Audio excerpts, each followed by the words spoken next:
अभिलाषा Hindi academy में आप सभी विद्यार्थियों का एक बार फिर से अभिवादन। हम देख रहे हैं प्रवक्ता चयन परीक्षा अर्थात पीजीटी हिंदी का व्याख्यात्मक हल प्रश्न पत्र। इस क्रम में हम अभी देख रहे हैं पीजीटी 2004 के प्रश्न पत्र। पीजीटी 2004 के प्रश्न पत्रों में हम 64 प्रश्न तक देख चुके हैं। 63 प्रश्न तक हम इसके पहले भाग में कर चुके हैं। आज हम 64वें प्रश्न से देखेंगे।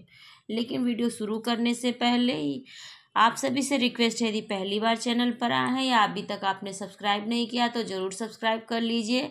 अपने दोस्तों में और अपने एजुकेशनल ग्रुप्स में इस वीडियो को ज़रूर शेयर करें। कोई प्रश्न हो हिंदी साहित्य या व्याकरण से संबंधित तो कमेंट सेक्शन में ज़रूर पूछें। कोई सुझाव हो तो अवश्य बताएं। आप सभी का स्वागत है और लाइक ज़रूर किया करें वीडियो को। चलिए शुरू करते हैं। 64वां प्रश्न है, सुख दुखात्मको रस कहने वाले आचार्य हैं। 1 भरत मुनि, 2 रामचंद्र गुड़चंद्र, तीसरा आचार्य विश्वनाथ और चौथा आनंदवर्धन। तो इसका उत्तर होगा 2 रामचंद्र गुड़चंद्र। दुख सुखात्मको रस कहने वाले आचार्य हैं रामचंद्र गुड़चंद्र। 65वां प्रश्न है, काव्य मीमांसा के रचनाकार हैं। 1 भारवी, 2 भास, 3 श्रीहर्ष और 4 राजशेखर। इसका उत्तर होगा 4। काव्य मीमांसा के रचनाकार राजशेखर हैं। भारवी की प्रमुख रचना किरातार्जुनीयम है। भास की प्रमुख रचनाएं हैं स्वप्नवासव दत्तम, प्रतिज्ञा योगांध नारायणम तथा प्रतिमा नाटकम। श्रीहर्ष की प्रमुख रचना है नैषधीय चरितम, नौ सहसांक चरितम है। राजशेखर की एक अन्य कृति है कर्पूर मंजरी भी है। 66वां प्रश्न है, निम्नलिखित में से कौन संस्कृत समीक्षा पद्धति से संबंधित नहीं है। 1 रस, दूसरा अलंकार, तीसरा ध्वनि और चौथा शैली विज्ञान। इसका उत्तर होगा 4 शैली विज्ञान। ये संस्कृत समीक्षा पद्धति से संबंधित नहीं है। 67वां प्रश्न, आचार्य भरत मुनि ने काव्य गुणों की संख्या बताई है। 1 3, दूसरा 5, तीसरा 10 और चौथा 8। इसका उत्तर होगा 3। आचार्य भरत मुनि ने काव्य गुणों की संख्या 10 बताई है। श्लेष, प्रसाद, समाधि, माधुर्य, ओज, पद, सुकुमारता, अर्थशक्ति, उदारता, कांति, इन 10 गुणों की स्थिति का निर्देश करते हुए पुनः कहते हैं कि वे दोष गुणों के विपर्य के रूप में होते हैं।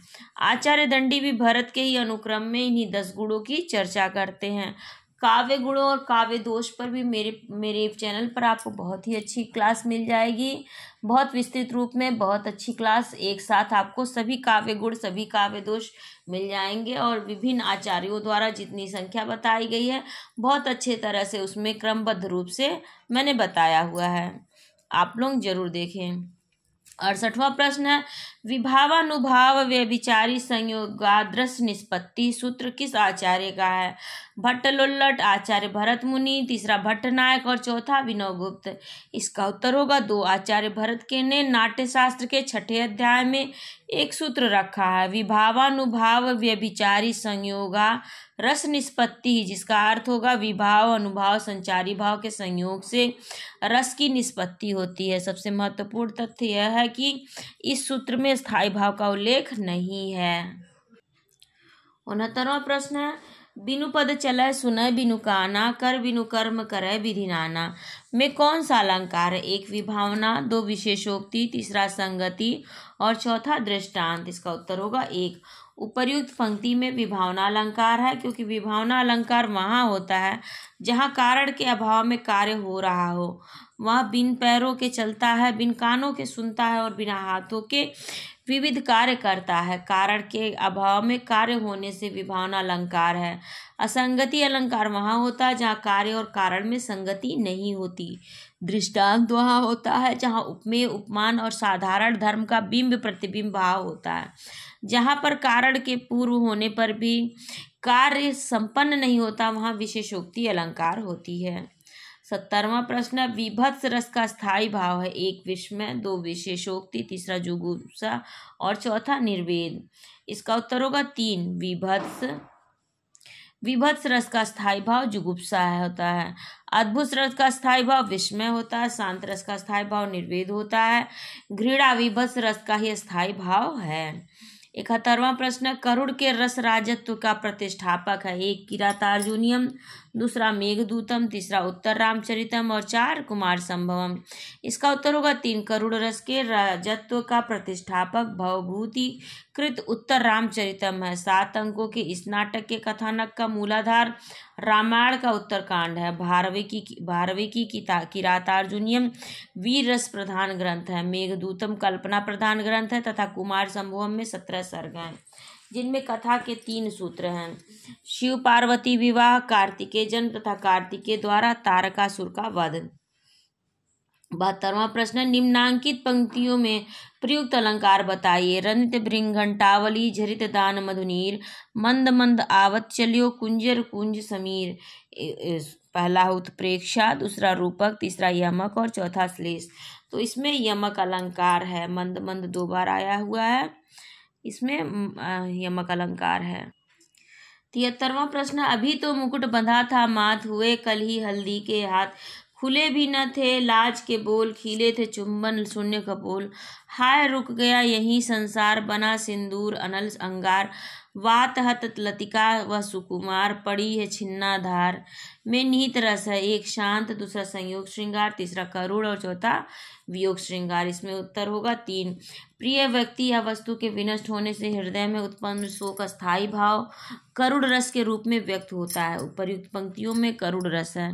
अस्थायी भाव शोक, आलम्बन, पति की अकाल मृत्यु, दीपन मुकुट और हल्दी लगे हाथों को देखना, अनुभाव रुदन और संचारी भाव स्मृति, चिंता और विषाद। 74वां प्रश्न, मगही किस उपभाषा की बोली है? एक राजस्थानी, दूसरा पश्चिमी हिंदी, तीसरा पूर्वी हिंदी और चौथा बिहारी हिंदी। तो इसका उत्तर होगा 4। मगही बिहारी उपभाषा की बोली है। बिहारी हिंदी की अन्य बोलियां भोजपुरी और मैथिली है। पश्चिमी हिंदी की बोलियां हैं खड़ी बोली, हरियाणवी, ब्रजभाषा, बुंदेली तथा कन्नौजी। पूर्वी हिंदी की बोलियां हैं अवधी, छत्तीसगढ़ी तथा बघेली। जबकि राजस्थानी हिंदी की बोलियां हैं मारवाड़ी, जयपुरी, मेवाती तथा मालवी। 75वां प्रश्न, ग्वालियर की बोली है। एक बुंदेली, दूसरा ब्रजभाषा, तीसरी खड़ी बोली और चौथा कन्नौजी। इसका उत्तर होगा 1। ग्वालियर की बोली बुंदेली है। इसके अलावा यह बोली उत्तर प्रदेश के झांसी, उरई, जालौन, हमीरपुर, बांदा तथा मध्य प्रदेश के ओरछा, पन्ना, दतिया, चरखारी, सागर, टीकमगढ़, दामोह, नरसिंहपुर, सिवनी, छिंदवाड़ा, होशंगाबाद, बालाघाट तथा भोपाल में बुंदेली बोली जाती है। 76वां प्रश्न, भोजपुरी बोली की उत्पत्ति हुई है। एक अर्धमागधी अपभ्रंश से, दूसरा मागधी अपभ्रंश से, तीसरा शौरसेनी अपभ्रंश से, चौथा ब्राह्मण अपभ्रंश से। इसका उत्तर होगा 2। भोजपुरी बोली की उत्पत्ति मागधी अपभ्रंश से हुई है। यह बिहारी हिंदी के अंतर्गत आती है। अर्धमागधी अपभ्रंश से पूर्वी हिंदी, शौरसेनी अपभ्रंश से पश्चिमी हिंदी की उत्पत्ति हुई है। 77वां प्रश्न, कौन सा शब्द देशज नहीं है? एक कंचन, दूसरा कचोट, तीसरा कंजर और चौथा करवट। इसका उत्तर होगा 1।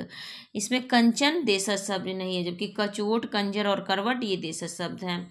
78वां प्रश्न, कौन सी भाषा देवनागरी लिपि में लिखी जाती है? एक बंगला, दूसरा पंजाबी, तीसरा मराठी और चौथा गुजराती। इसका उत्तर होगा 3। देवनागरी लिपि को नागर, देवनागर, लोकनागरी एवं हिंदी लिपि आदि नामों से भी जाना जाता है। आज ये भारत की प्रधान लिपि है, जिसकी वैज्ञानिकता के कारण इसका प्रयोग हिंदी, मराठी, नेपाली, संस्कृत आदि बोलियों भाषाओं में किया जाता है। 79वां प्रश्न, हिंदी खड़ी बोली किस अपभ्रंश से विकसित हुई है?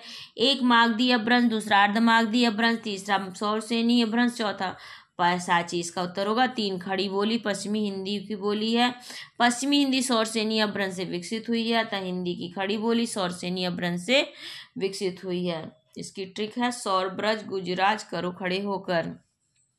80वां प्रश्न, जिसका जन्म पहले हुआ हो वाक्य के लिए एक उपयुक्त शब्द है। अग्रज, दूसरा ज्येष्ठ, तीसरा वरिष्ठ और चौथा श्रेष्ठ है। तो इसका उत्तर होगा 1। जिसका जन्म पहले हुआ वाक्य के लिए एक उपयुक्त शब्द है अग्रज। 81वां प्रश्न, महात्मा शब्द का सही विलोम होगा। एक दुष्ट, दूसरा दुर्जन, तीसरा दुरात्मा और चौथा पापी। इसका उत्तर होगा 3। महात्मा शब्द का सही विलोम होगा दुरात्मा होगा। अदृष्ट का विलोम दृष्ट होगा, सज्जन का विलोम दुर्जन होगा। 82वां प्रश्न, स्वर ध्वनि के प्रकार हैं। एक दीर्घ, दूसरा प्लुत, तीसरा ह्रस्व और चौथा उपर्युक्त तीनों। तो इसका उत्तर होगा 4, यानी कि उपर्युक्त तीनों स्वर ध्वनि के प्रकार हैं दीर्घ, प्लुत और ह्रस्व। 83वां प्रश्न, जीतने की इच्छा हेतु एक शब्द लिखिए। जिजीविषा, जिगीषा, विजयेच्छा और जयेच्छु। इसका उत्तर होगा 2। जीतने की इच्छा है तो एक शब्द है जिगीषा है, जबकि जीने की प्रबल इच्छा के लिए एक शब्द जिजीविषा होता है। 84वां प्रश्न, निम्नलिखित में योगरूढ़ शब्द है। एक विशालकाय, दूसरा पुष्प, तीसरा कुमुदिनी और चौथा पंकज। इसका उत्तर होगा 4। जो यौगिक होते हैं परंतु जिनका अर्थ रूढ़ हो जाता है वे योगरूढ़ शब्द कहलाते हैं। यौगिक होते हुए भी ये शब्द एक इकाई हो जाते हैं, जैसे दशरथ, हनुमान, पंकज, गिरधारी, लाल फीता शाही आदि। 85वां प्रश्न, छत्तीसगढ़ी बोली हिंदी के किस उपभाषा वर्ग के अंतर्गत आती है? एक पश्चिमी हिंदी, दूसरा पूर्वी हिंदी, तीसरा बिहारी हिंदी और चौथा पहाड़ी हिंदी। इसका उत्तर होगा 2। छत्तीसगढ़ी बोली हिंदी की पूर्वी हिंदी उपभाषा वर्ग के अंतर्गत आती है। पूर्वी हिंदी की अन्य बोलियां हैं अवधी और बघेली। 86वां प्रश्न, मेघदूत काव्य का खड़ी बोली में अनुवाद किया है। एक सदल मिश्र ने, दूसरा भारतेंदु हरिश्चंद्र ने, तीसरा लल्लू लाल ने और चौथा राजा लक्ष्मण सिंह ने। इसका उत्तर होगा 4। मेघदूत का खड़ी बोली में अनुवाद राजा लक्ष्मण सिंह ने किया था। इसके अलावा इन्होंने रघुवंश और अभिज्ञान शाकुंतलम का भी अनुवाद किया है। इन्होंने प्रजाहित ऐसी नामक एक पत्र भी निकाला है। 87वां प्रश्न, गोधूम का तद्भव है। एक गेहूं, दूसरा गोबर, तीसरा गाय और चौथा गोधन। इसका उत्तर होगा 1 गेहूं, अर्थात गोधूम का तद्भव है गेहूं। 88वां प्रश्न, तल्लीन शब्द में सही उपसर्ग का विच्छेद करिए। तल धन लीन, दूसरा तद धन लीन, तीसरा तत धन लीन और चौथा तत धन लीन। तो इसका उत्तर होगा 4। यह व्यंजन संधि का उदाहरण है। व्यंजन के साथ स्वर या व्यंजन के मेल से उस व्यंजन में जो रूपांतरण होता है उसे व्यंजन संधि कहते हैं। 89वां प्रश्न, लिट लकार किस काल का बोधक है? एक वर्तमान काल का, दूसरा भूतकाल का, तीसरा भविष्य काल का और चौथा किसी काल का नहीं। इसका उत्तर होगा 3। लिट लकार भविष्य काल का बोधक है। लट लकार वर्तमान काल का और लंग लकार भूतकाल का बोधक होता है। 90वां प्रश्न है, यदि ए, ओ, ए, औ के आगे कोई भी स्वर हो तो इनके स्थान में क्रमशः अय, आ, अव, आय, आव हो जाता है। तो यह कौन सी स्वर संधि कहलाती है? एक वृद्धि स्वर संधि, दूसरा यड़ स्वर संधि, तीसरा अयादि स्वर संधि, चौथा दीर्घ संधि। इसका उत्तर होगा 3। दी गई परिभाषा अयादि स्वर संधि की है। जैसे पोधन, अन, पवन, जब 2 स्वर्णी स्वर पास पास आते हैं तो मिलकर दीर्घ हो जाते हैं। जैसे कविधन, इंद्र, कवींद्र। यदि ई, उ और री के बाद कोई भिन्न स्वर आए तो इनका परिवर्तन क्रमशः य, व और र में हो जाता है। इसे यड़ संधि कहते हैं। जैसे प्रतिधन, एक, प्रत्येक। यदि अ अथवा आ के बाद ए अथवा ए हो तो दोनों मिलकर ए हो जाए, और यदि ओ और अ हो तो दोनों मिलकर अ हो जाते हैं। इसे वृद्धि स्वर संधि कहते हैं। जैसे सदा धन एव, सदैव। 91वां प्रश्न, हिंदी का पाणिनि किसको कहा जाता है? एक कामता प्रसाद गुरु, दूसरा रामचंद्र वर्मा, तीसरा भोलानाथ तिवारी और चौथा किशोरीदास वाजपेयी। इसका उत्तर होगा 1। हिंदी का पाणिनि कहा जाता है कामता प्रसाद गुरु को। 92वां प्रश्न, निम्नलिखित में से कौन सा शब्द हंस का पर्यायवाची है? एक कुरंग, दूसरा भुजंग, तीसरा मराल और चौथा पंचवाड़। इसका उत्तर होगा 3। हंस के पर्यायवाची शब्द हैं मुक्तभुक, मराल, सरस्वती वाहन। 93वां प्रश्न, ताले के पानी पताले गई बेटी, पुरैनी गई कुम्हिलाई हो, गंगा जमुना बिच रेती परतु, कैसे कै रचऊं बियाह रे। उक्त गीत किस बोली का है? एक अवधी, दूसरा ब्रज, तीसरा भोजपुरी और चौथा कन्नौजी। इसका उत्तर होगा 1। ये अवधी का की बोली का गाना है। 94वां प्रश्न, निम्नलिखित शब्दों में कौन देशज है? एक सुंदर, दूसरा अंगूठा, तीसरा फटाफट और चौथा साइकिल। तो इसका उत्तर होगा 3। फटाफट देशज शब्द है इसमें। 95वां प्रश्न, निम्नलिखित शब्दों में किस एक का लिंग परिवर्तन हिंदी भाषा में प्रचलित नहीं है? एक चाचा, दूसरा बहन, तीसरा कोयल और चौथा भैंस। तो इसका उत्तर होगा 3। कोयल। कोयल का लिंग परिवर्तन हिंदी भाषा में प्रचलित नहीं है।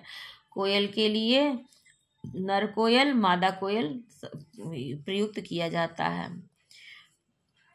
96वां प्रश्न, निम्नलिखित शब्दों में कौन स्त्रीलिंग नहीं है? एक रोटी, दूसरा पूड़ी, तीसरा पानी और चौथा नदी। तो इसका उत्तर होगा 3। पानी। पानी पिया जाता है या पानी पीना है, न कि पानी पीनी है। तो 97वां प्रश्न, निम्नलिखित में से एक वाक्य में क्रिया भक्षण करने के अर्थ में प्रयुक्त हुई है। यह वाक्य है, वह हराम का पैसा खाता है, दूसरा वह जूते खाता है, तीसरा वह कसम खाता है, चौथा वह आम खाता है। तो इसका उत्तर होगा 4, वह आम खाता है। 98वां प्रश्न है, तू डाल डाल मैं पात पात का अर्थ है खतरा उठाना, दूसरा आगे आगे दौड़ना, तीसरा पेड़ पर चढ़कर खेलना और चौथा चालाकी का जवाब चालाकी से देना। तो इसका उत्तर होगा 4, तू डाल डाल मैं पात पात का अर्थ है चालाकी का जवाब चालाकी से देना। चालाकी में मात देना या चालाकी समझ जाना। 99वां प्रश्न, अकाल पीड़ित में समास होगा, एक कर्मधारय, दूसरा द्वंद्व, तीसरा तत्पुरुष और चौथा बहुव्रीहि। इसका उत्तर होगा 3, अकाल पीड़ित में तत्पुरुष समास है। अकाल से पीड़ित, अकाल पीड़ित, करण तत्पुरुष से विभक्ति तत्पुरुष समास में अंतिम पद प्रधान होता है तथा विभक्ति चिन्हों का लोप हो जाता है। 100वां प्रश्न, अन्वेषण का शुद्ध संधि विच्छेद है, एक अन्वेधनड़, दूसरा अन्वेधनषण, तीसरा अनुधनवेषण, 4 अनुधन एषण। तो इसका उत्तर होगा 4, अन्वेषण का शुद्ध संधि विच्छेद होगा अनुधन एषण। यह यड़ स्वर संधि का उदाहरण है। यदि ई उ री के बाद कोई भिन्न स्वर आए तो इनका परिवर्तन क्रमशः य व और र में हो जाता है। 101वां प्रश्न, निम्नलिखित शब्दों में योग रूढ़ शब्द कौन सा है? एक चक्रपाणी, दूसरा पाठशाला, तीसरा उपचार और चौथा अभिव्यक्ति। इसका उत्तर होगा 1, जिन संज्ञाओं के भिन्न भिन्न सार्थक खंड मिलकर किसी वस्तु या व्यक्ति विशेष का बोध कराए योग रूढ़ संज्ञा कहलाते हैं। योग रूढ़ संज्ञा अपने सामान्य प्रचलित अर्थ को छोड़कर विशिष्ट अर्थ का बोध कराती है, तभी वह योग रूढ़ होती है। जैसे लंबोदर, लंबा धन उदर, लंबा उदर वाला, सामान्य अर्थ है लंबोदर। गणेश, गणेश इसका विशिष्ट अर्थ होगा। 102वां प्रश्न, वो अपनी कक्षा का सर्वाधिक प्रतिभाशाली छात्र है। उपर्युक्त वाक्य का बिना अर्थ बदले निम्नलिखित में से कौन सा नकारात्मक वाक्य प्रयुक्त होगा? 1, वह अपनी कक्षा का सर्वाधिक प्रतिभाशाली छात्र नहीं है।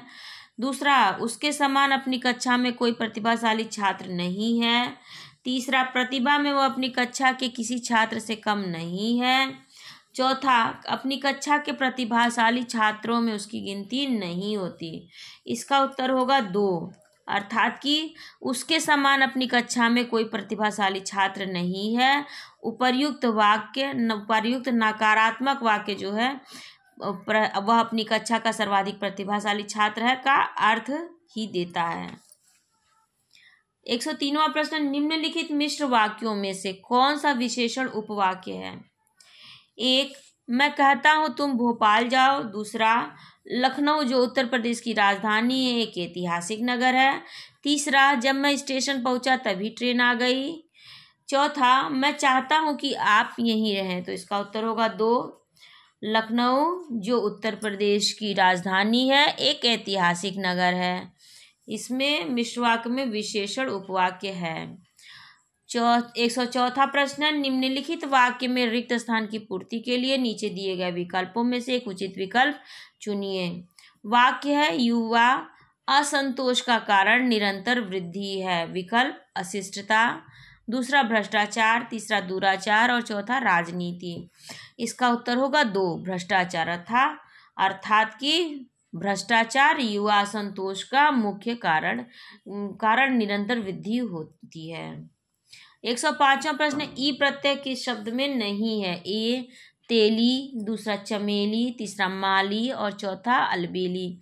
इसका उत्तर होगा 2, अर्थात चमेली में ई प्रत्यय नहीं लगा हुआ है।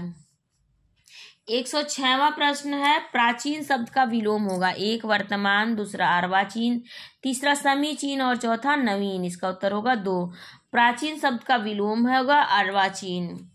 107वां प्रश्न, शुद्ध रूप कौन सा है? 1 तादात्म्य, दूसरा तादात्म्य, तीसरा तादात्म्य, चौथा तथात्मक। इसका उत्तर होगा 1, अर्थात कि तादात्म्य ये शुद्ध रूप में लिखा हुआ है, इसकी वर्तनी शुद्ध है। 108वां प्रश्न, शिव का कौन सा अर्थ नहीं है? 1 महादेव, दूसरा पशुपति, तीसरा चक्रपाणी और चौथा शंकर। इसका उत्तर होगा 3, चक्रपाणी, अर्थात चक्र है पाड़ी में जिसके, अर्थात विष्णु। पाड़ी अर्थात हाथ होता है। विष्णु का पर्यायवाची शब्द है, जबकि शिव के पर्यायवाची शब्द शंकर, उमापति, शंभु, भोलेनाथ, त्रिपुरारी, महादेव, महेश, देवाधिदेव, कैलाशपति, मदनारी तथा चंद्रमौली। 109वां प्रश्न, कारक के भेद होते हैं 5, 6, 7 या 8, तो इसका उत्तर होगा 4। चौथा, यानी कि संज्ञा सर्वनाम का वाक्य के अन्य पदों विशेषतः क्रिया से जो संबंध होता है उसे कारक कहते हैं। हिंदी में कारकों की संज्ञा 8 मानी गई है। कर्ता, कर्म, करण, संप्रदान, अपादान, संबंध, अधिकरण तथा संबोधन। 110वां प्रश्न है, चिंता एक है, वाक्यांश में रिक्त स्थान की पूर्ति होगा। 1 रोग, दूसरा कष्ट, तीसरा व्याधि, चौथा आदि। इसका उत्तर होगा 4 अर्थात आदि। चिंता एक आदि है। 111वां प्रश्न, अदृश्य शत्रु अर्थ के अनुरूप उपयुक्त मुहावरा है। मीठी छुरी, दूसरा मुख में राम बगल में छुरी, तीसरा पेट में दाढ़ी, चौथा आस्तीन में सांप। इसका उत्तर होगा 4 अदृश्य शत्रु अर्थ के अनुरूप उपयुक्त मुहावरा होगा आस्तीन का सांप। इसका अर्थ होगा विश्वासघाती भी होता है। 112वां प्रश्न, आजानुबाहु शब्द निम्नलिखित में से किस वाक्यांश के लिए सही है? 1 जिसकी भुजाएं छोटी हो, 2 जिसकी भुजाएं लंबी हो, 3 जिसकी भुजाएं घुटनों तक लंबी हो, 4 उपर्युक्त में से कोई नहीं। तो इसका उत्तर होगा 3 जिसकी भुजाएं घुटनों तक लंबी हो उसे अजानुबाहु कहते हैं। 113वां प्रश्न, यड़ संधि का संबंध किस संधि विशेष से है? 1 व्यंजन संधि से, दूसरा विसर्ग संधि से, तीसरा स्वर संधि से, चौथा दीर्घ संधि से। इसका उत्तर होगा 3 यड़ संधि का संबंध स्वर संधि से होता है। स्वर संधि के 5 भेद होते हैं। 1 दीर्घ स्वर संधि, दूसरा गुण स्वर संधि, तीसरा यड़ संधि, चौथा वृद्धि स्वर संधि तथा 5वां अयादि स्वर संधि। 114वां प्रश्न, जय पराजय में कौन सा समास है? 1 द्वंद्व समास, दूसरा कर्मधारय समास, तीसरा द्विगु समास, चौथा तत्पुरुष समास। इसका उत्तर होगा 1 जय पराजय में द्वंद्व समास है। इस समास में दोनों पदों की प्रधानता होती है। द्वंद्व का शाब्दिक अर्थ होता है युग्म या जोड़ा। उसका विग्रह करने पर बीच में समुच्चय बोधक संयोजक एवं तथा या अथवा लगते हैं, जैसे माता पिता, माता और पिता। 115वां प्रश्न है, बहती गंगा में हाथ धोना का सही अर्थ है। चातुर्य वृत्ति से काम निकालना, दूसरा अपना काम निकालना, तीसरा पुण्य का कार्य कराना, चौथा अवसर का लाभ उठाना। इसका उत्तर होगा 4 बहती गंगा में हाथ धोना का सही अर्थ होगा अवसर का लाभ उठाना। 116वां प्रश्न, निम्नांकित में से कौन सा शब्द स्त्रीलिंग नहीं है? 1 सुबह, दूसरा दोपहर, तीसरा साँझ और चौथा दिन। इसका उत्तर होगा दिन। 117वां प्रश्न, सर्वस्व रूप है। 1 चतुर्थी का, दूसरा पंचमी का, तीसरा षष्ठी का और चौथा सप्तमी का। इसका उत्तर होगा 3 सर्वस्व, सर्व, सब।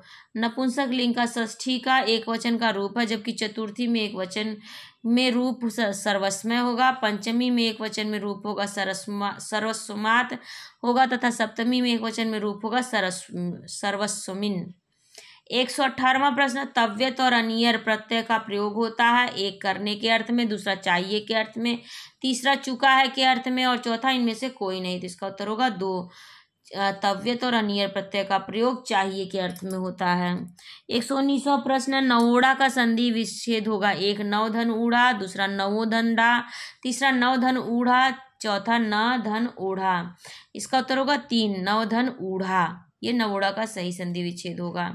120वां प्रश्न है, निम्नलिखित में से कौन सी एक रचना कालिदास की नहीं है? 1 मेघदूतम, दूसरा अभिज्ञान शकुंतलम, तीसरा दश कुमार चरितम और चौथा रघुवंशम। इसका उत्तर होगा 3 दश कुमार चरितम दंडी की रचना है। काव्यादर्श एवं अवंती सुंदरी गाथा भी दंडी की रचना है, जबकि कालिदास की प्रमुख रचनाओं में है कुमार संभवम, रघुवंशम, ऋतुसंहारम, मेघदूतम, मालविकाग्निमित्रम, विक्रमोर्वशीयम, अभिज्ञान शाकुंतलम सम्मिलित है। 121वां प्रश्न, बृहत्त्रयी में कौन सा महाकाव्य नहीं आता? 1 किरातार्जुनीयम, दूसरा शिशुपालवध, तीसरा नैषधीय चरितम और चौथा कुमार संभवम। इसका उत्तर होगा 4 कालिदास कृत कुमार संभव बृहत्त्रयी में नहीं आता, जबकि भारवी कृत किरातार्जुनीयम, माघ कृत शिशुपालवधम तथा श्रीहर्ष कृत नैषधीय चरितम महाकाव्यों की वृहत्रयी में आते हैं। 122वां प्रश्न, राजतरंगिणी किस कवि की रचना है? एक कल्हड़, दूसरा बिल्हड़, तीसरा आचार्य हेमचंद्र और चौथा क्षेमेंद्र। तो इसका उत्तर होगा एक, राजतरंगिणी कल्हड़ की पुस्तक है। 123वां प्रश्न, काव्य रचना की दृष्टि से महाकवि माघ किन 3 गुणों से विभूषित स्वीकार किए जाते हैं? एक सत्व रजतम, दूसरा ओज प्रसाद माधुर्य, तीसरा उपमा अर्थ गौरव पद लालित्य और चौथा गौड़ी वैदर्भी पांचाली। इसका उत्तर होगा 3। माघ गुजरात के श्रीमाल नगर के निवासी थे। इनका जन्म समय ईसा की 7वीं शताब्दी माना जाता है। इनके बारे में एक सूक्ति प्रचलित है, उपमा कालिदासस्य भारव्यर्थ गौरवम दंडिना पद लालित्यम माघे संति त्रयो गुणा। अर्थात महाकवि माघ में उपमा, पद लालित्य और अर्थ गौरव तीनों गुण समाहित हैं। 124वां प्रश्न, सूची 1 को सूची 2 से मिलान करना है। एक तरफ संस्कृत कवियों के नाम दिए हुए हैं, दूसरा तरफ उनकी रचनाएं दी गई हैं। तो कालिदास की रचना है मालविकाग्निमित्रम, भवभूति की रचना है मालती माधव, दंडी की रचना है 10 कुमार चरितम और श्रीहर्ष की रचना है नरसैंधीय चरितम। 125वां प्रश्न, जगन्नाथ शब्द में सही संधि होगी? स्वर संधि, दूसरा विसर्ग संधि, तीसरा व्यंजन संधि, चौथा इनमें से कोई नहीं। इसका उत्तर होगा 3, जगत धननाथ, अर्थात जगन्नाथ में व्यंजन संधि है। व्यंजन के साथ स्वर अथवा व्यंजन के मेल से उस व्यंजन में जो रूपांतरण होता है उसे व्यंजन संधि कहते हैं। तो ये 125 प्रश्नों की श्रृंखला, ये प्रश्न पत्र 2004 का पीजीटी का खत्म होता है। प्रैक्टिस कैसी लग रही है आप लोगों को जरूर बताइएगा। कोई सुझाव हो या कोई प्रश्न हो तो कमेंट सेक्शन में जरूर दें। आपके सुझावों का स्वागत है मेरे चैनल पर। और टीजीटी, पीजीटी, एलटी ग्रेड या हिंदी विषय से लेकर किसी भी शिक्षक भर्ती की तैयारी यदि आप कर रहे हो तो मेरे चैनल पर बहुत सारे उपयोगी वीडियोज हैं इस संबंध में। मुझसे जुड़ने के लिए आप सभी का बहुत बहुत धन्यवाद। पहली बार चैनल पर आए तो जरूर सब्सक्राइब कर लीजिए, अपने एजुकेशनल ग्रुप्स में से जरूर शेयर करें। धन्यवाद।